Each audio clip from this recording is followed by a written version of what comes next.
Welcome to middle education. मेरे प्यारे बच्चों को सबसे ज्यादा कमेंट था कि प्लीज मिडिल एजुकेशन कक्षा 9वीं हिंदी का अभ्यास प्रश्न पत्र मोस्ट आईएमपी क्वेश्चन कुछ भी प्रोवाइड करा दो जो हमारे एग्जाम में देखने को मिले। एंड मिडिल एजुकेशन लेकर के आ चुका है आपके सामने हिंदी का सेट नंबर सेकंड।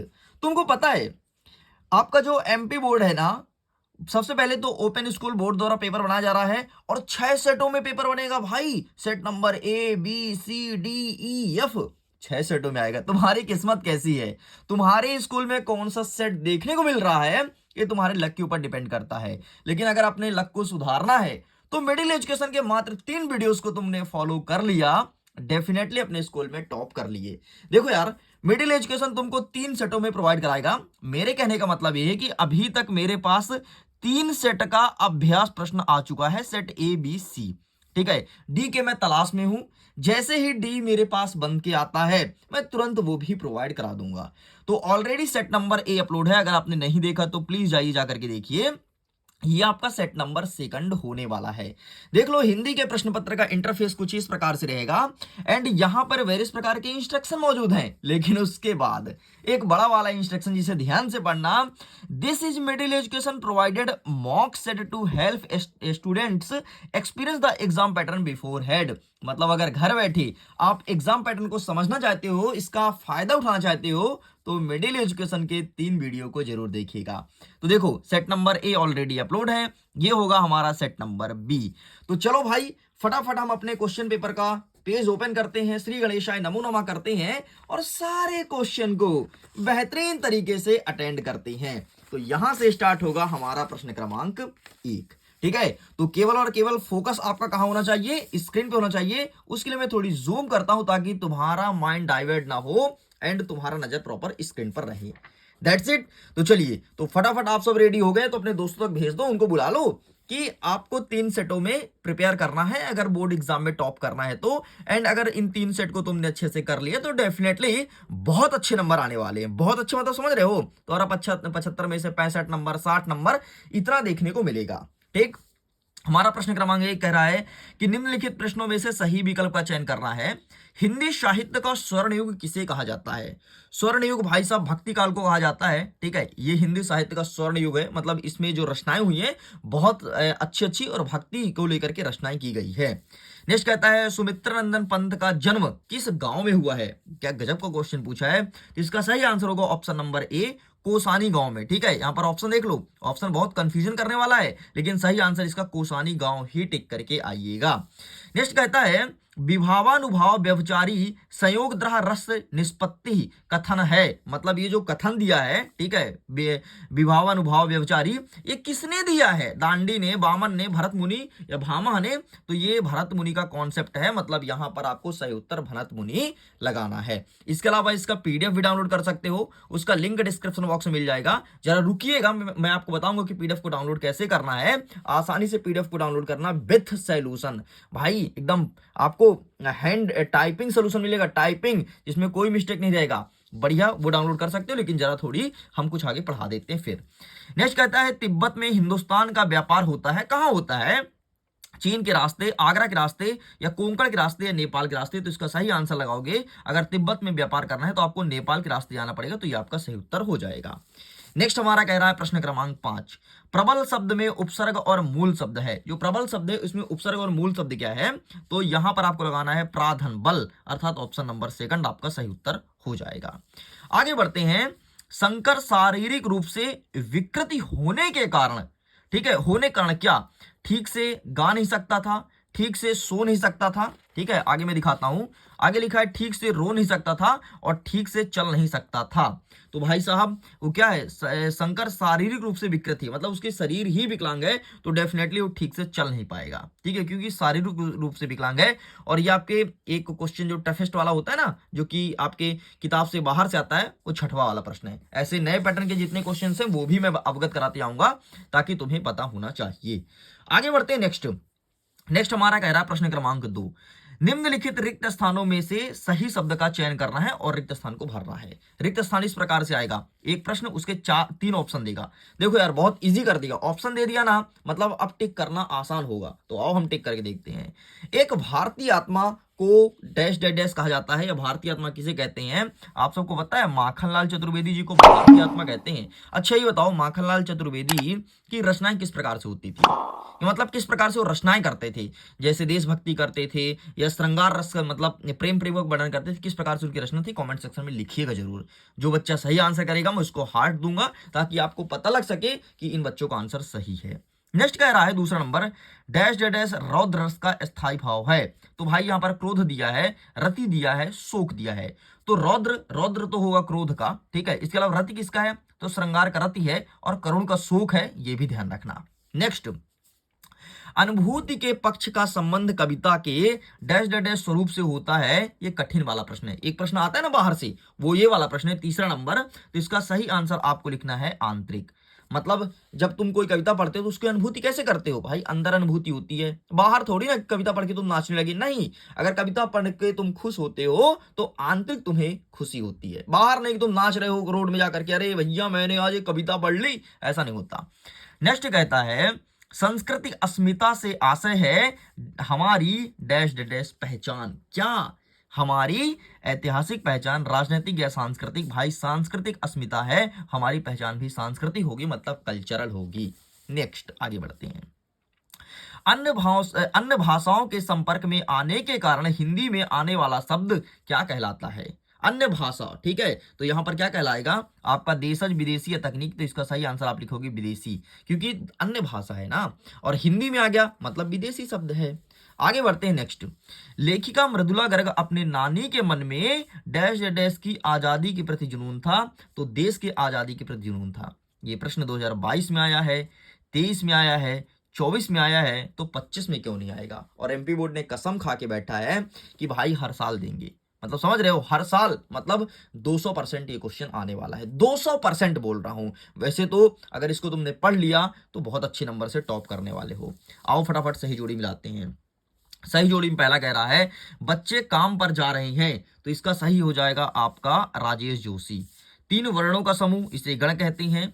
नेक्स्ट कहता है लहासा की ओर इसको लिखने वाले हैं राहुल संकेतयन, ठीक है। नेक्स्ट कहता है प्रेमचंद्र के फटे जूते, इसे लिखने वाले हैं हरशंकर परसाई, ठीक है। तो यहाँ मैच कर लेना, बाकी आंसर मैं दिखाऊंगा। मैं यहाँ पर टिक क्यों नहीं कर रहा हूँ? क्योंकि बेहतरीन तरीके से दिखाऊंगा, ठीक है। अभी मैं थोड़ी आपको डेमो दिखा दूंगा। नेक्स्ट कहता है ग्राम का तदभव क्या हो जाएगा? तो ग्राम का हो जाएगा गांव, और रीढ़ की हड्डी लिखने वाले जगदीश चंद्र माथुर हैं। अब देखो इसका आंसर कैसे मिलेगा, ये देखो इस प्रकार से आपको बकायदे टाइपिस्ट नोट्स मिलेगा भाई। ये देखो टाइपिंग है सबका आंसर, ये देखो इस प्रकार से आंसर आपने कहीं नहीं देखा होगा, जिस प्रकार से मिडिल एजुकेशन आपको प्रोवाइड करा रहा है। मिडिल एजुकेशन बहुत मेहनत करता है ताकि तुम एग्जाम में टॉप कर सको। तो प्लीज वीडियो को लाइक शेयर एंड सब्सक्राइब जरूर करना यार, सिर्फ और सिर्फ अपने बड़े भाई या अपने सर के लिए, जो भी कहो, मिडिल एजुकेशन के लिए।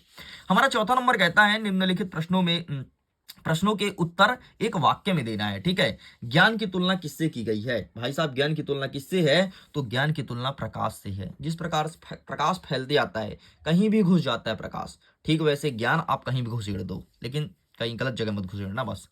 नेक्स्ट कहता है स्थायी भाव को जागृत करने वाले कारक को क्या कहते हैं? जो स्थायी भाव को जागृत करता है बेटा, उसे विभव कहा जाता है। साहित्यिक पुरखे किसे कहा जाता है? तो रामचंद्र शुक्ल को साहित्यिक पुरखा कहा जाता है। नेक्स्ट कहता है किस समास में प्रथम पद प्रधान एवं अव्यय होता है? तो इसमें होता है आपका अव्यय भाव समास में, ठीक है। अव्यय भाव समास में प्रथम पद प्रधान और अव्यय होता है। नेक्स्ट कहता है किसी कार्य के करने या होने का बोध कराने वाले शब्द को क्या कहते हैं? तो इसे कहते हैं क्रिया, ठीक है। किसी कार्य का करना या होना क्रिया कहलाता है। और अंतिम वाला प्रश्न जो पूछा गया 6वां नंबर, इस जल प्रलय में पाठ में बाढ़ के पानी को क्या कहा गया है? तो इसे क्या कहा गया है? इसे कहा गया है सैलाब, ठीक, या फिर प्रलयकारी सैलाब। तो बस इस प्रकार से आपको लिखना था। आगे मैं पेज को पलटता हूं नेक्स्ट प्रश्न क्रमांक 5 की तरफ। हमारा 5वां नंबर कहता है कि निम्नलिखित कथन का सत्य और असत्य बताना है। ललद्ध कश्मीरी कवित्री थी, बिल्कुल सही है, ठीक है। और ये प्रश्न 2024 में भी आया है, ध्यान देना, ठीक है। पुराने पेपर की बात कर रहा हूं। नेक्स्ट कह रहा है कि खंड काव्य की कथा वस्तु विस्तृत होती है, बिल्कुल गलत बात है, नहीं होती भाई। नेक्स्ट कह रहा है कि हम अनुकरण की संस्कृति को प्रतिष्ठा पाने के लिए अपना रहे हैं, बिल्कुल सही है।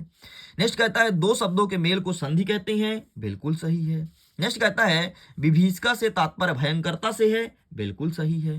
नेक्स्ट कहता है बगलकोट कर्नाटक का कस्बा है, बिल्कुल सही है। और कठिन स्तर का प्रश्न ये रहा, ये ऐसे क्वेश्चंस कठिन स्तर के माने जाते हैं जो कि बाहर से आते हैं। तुमको पता है तुम्हारे पेपर के पैटर्न में 20% क्वेश्चन कठिन स्तर के रहेंगे, एंड ये कठिन स्तर का प्रश्न रहा। इस प्रकार से हमने प्रश्न क्रमांक 5 तक कंप्लीट कर लिया। अब फटाफट आंसर देखेंगे और जल्दी से 5 से 7 मिनट में पूरे के पूरे क्वेश्चन को कवर करने वाले हैं। छठवां नंबर कहता है छायावाद की दो प्रमुख विशेषता, अथवा हम कहता है नई कविता की दो प्रमुख विशेषता। आइए फटाफट मैं आंसर दिखाता हूं। तो ये रहा तुम्हारे पास आंसर, ठीक है। तुमसे क्या पूछा, छायावाद ना, इसे मैं थोड़ी जूम आउट करता हूं ताकि तुम प्रॉपर इसे देख पाओ। छायावाद की दो विशेषता, सबसे पहले व्यक्तिवाद की स्वच्छंदता और प्रकट प्रेम, ये लिख देना। नई कविता की विशेषता यथार्थवादी दृष्टिकोण और व्यक्तिगत अनुभूति, बस इतना तुम्हें लिखना है। नेक्स्ट आगे बढ़ते हैं। सुमित्रानंदन पंत एंड सर्वेश्वर दयाल सक्सेना की काव्यगत विशेषताएं बतानी है, 2 नंबर का प्रश्न है ये, ठीक है। आपका रहेगा 2 रचनाएं, भाव पक्ष और कला पक्ष, ठीक है। प्रश्न पूछा गया है, तो ये रहा है आपके सामने भाई साहब Sumitranandan Pant. Take a screenshot and इन क्वेश्चन को अच्छे से प्रिपेयर कर लो, ठीक है। साइड करते हैं। नेक्स्ट कह रहा है प्रश्न क्रमांक 8। 8वां नंबर कह रहा है कि मनुष्य ईश्वर को कहां कहां ढूंढता फिरता है, एंड अथवा कहता है कि कवित्री ललब्ध की घर जाने की चाह से क्या तात्पर्य है। तो ये रहा इसका आंसर, इसका भी फोटो खींच लो, ठीक है। आंसर का फोटो खींच लो, बाकी पीडीएफ को डाउनलोड कर सकते हो, लिंक डिस्क्रिप्शन बॉक्स में दिया गया है, ठीक। बाकी टेलीग्राम पर भेज दूंगा, व्हाट्सएप में भेज दूंगा, सब जगह अवेलेबल है, जाकर के जुड़िए और वहां से डाउनलोड कर लीजिएगा। नेक्स्ट हमारा कह रहा है प्रश्न क्रमांक 9। 9वां नंबर कह रहा है कि गांव को मरकत डिब्बे सा खुला क्यों कहा गया है, एंड अथवा कहता है कि लता ने बादल रूपी मेहमानों को किस तरह देखा और क्यों, ये प्रश्न पूछा गया है। तो ये रहा इसका आंसर, ठीक है। आंसर मैं समझा नहीं पाऊंगा क्योंकि ये पढ़ाने वाला क्लास नहीं है, ये केवल और केवल आपके अभ्यास और प्रैक्टिस वाला क्लास है, इसलिए सीधे आंसर दिखाया जाएगा। नेक्स्ट कह रहा है 10वां नंबर कि रस की परिभाषा लिखते हुए इसके अंग लिखना है, एंड अथवा कहता है कि महाकाव्य और खंड काव्य का अंतर लिखना है। तो ये रहा रस की परिभाषा और इसके अंग, ठीक है। रस वह काव्य का भाव है जो पाठक या दर्शक के हृदय में आनंद की अनुभूति प्रदान करता है, एंड ये रहा इसके 4 अंग, ठीक है। विभव, अनुभव और संचारी भाव। एक होता है स्थायी भाव, ठीक है, जिसे व्यवचारी भाव ही कहते हैं। नेक्स्ट आप महाकाव्य खंड काव्य में अंतर यहाँ से देख सकते हो। साइड करते हैं। नेक्स्ट कह रहा है हमारा प्रश्न क्रमांक 11। 11 नंबर कह रहा है कि सवये छंद की परिभाषा उदाहरण सहित लिखना है, एंड यहाँ पर एक अथवा प्रश्न दिया गया है जो कि इधर है, ठीक है। ये प्रश्न क्या है कि रूपक अलंकार को परिभाषित कीजिए। तो आइए हम देख लेते हैं प्रश्न क्रमांक 11 सवैया और रूपक। तो ये रहा, इसका भी फोटो खींच लो, ठीक। इसे मैं जूम आउट करता हूं ताकि आसानी से आपको विजुअल रहे। चलो भाई साइड करते हैं। नेक्स्ट कह रहा है प्रश्न क्रमांक 12 कि एकांकी विधा की 2 प्रमुख विशेषता बतानी है, 2 नंबर का प्रश्न है, एंड अथवा कहता है कि निबंध लेखन की 2 विशेषता बताइए। आइए मैं दिखाता हूं नेक्स्ट प्रश्न का उत्तर, ये रहा प्रश्न क्रमांक 12 का, टेक अ स्क्रीनशॉट।